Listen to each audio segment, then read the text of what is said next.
Almusal tayo ng tinapay. Meron ako dito. Ito. Hindi ko alam kung pwede pa ba ito. Try na ako. Pwede pa ata ito. Meron ako dito itlog na maalat. Ito lang hiyaan ko na.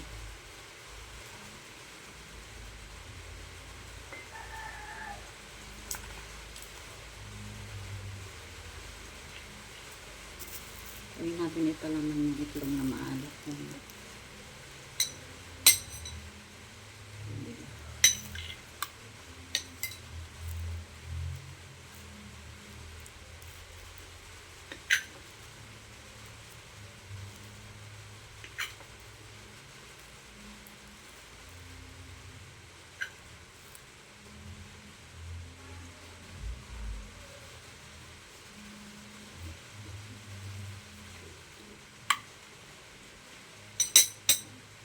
Tapos try natin patungan ng peanut butter kung anong lasa.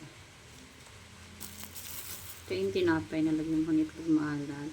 Tapos papatungan natin ng peanut butter. Ito ay invento ko lang ha.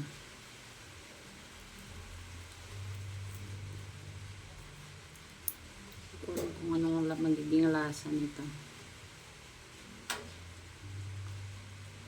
Maalat na matamis. May alat yung itlog na pula. Tapos nalagyan ko ng peanut butter. So malamang kaagaw yung lasa niya. Yung tamis at alat ng alat ng itlog na pula at saka peanut butter.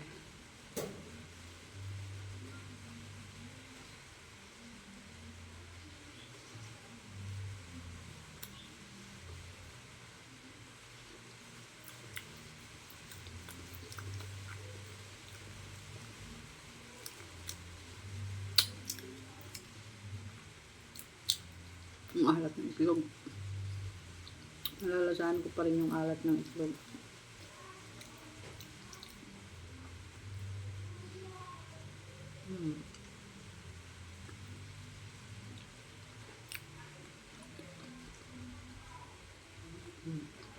Pwede. Kaso nangingibabaw yung alat. Wala na kasi akong star margarine, wala nang laman.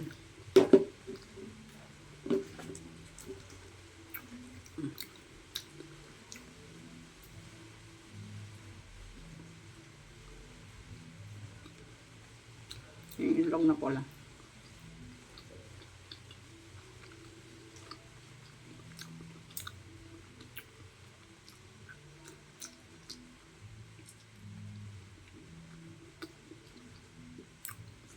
Walang kape.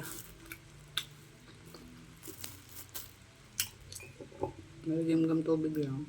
Gusto kong magkape, pero di ko magawa. Dahil iniiwasan kong sumugmat na naman po yung aking tiyan. Dito lang tayo.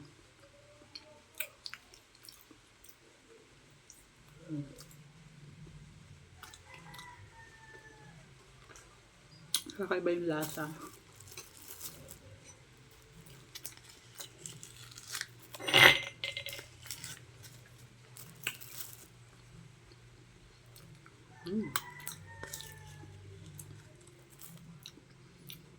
Saan ko yung alat talaga ng itlog na pula.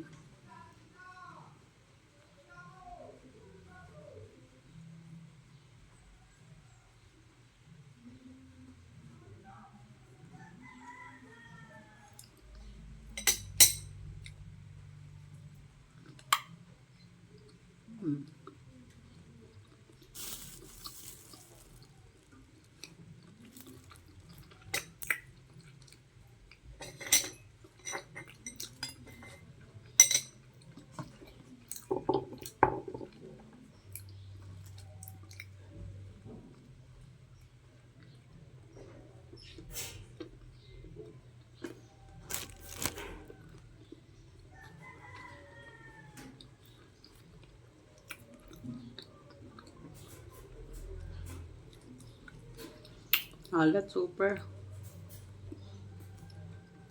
Pero hindi ko bet na pag malat ipalaman sa tinapay. Sobrang alat. Gagalawan namin mga alaga ko dito.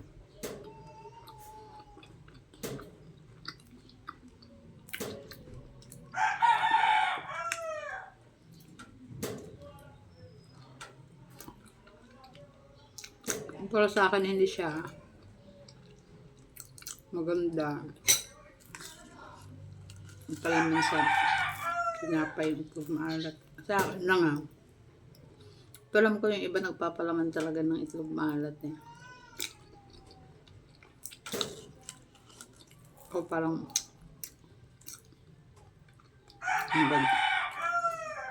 sobrang alat.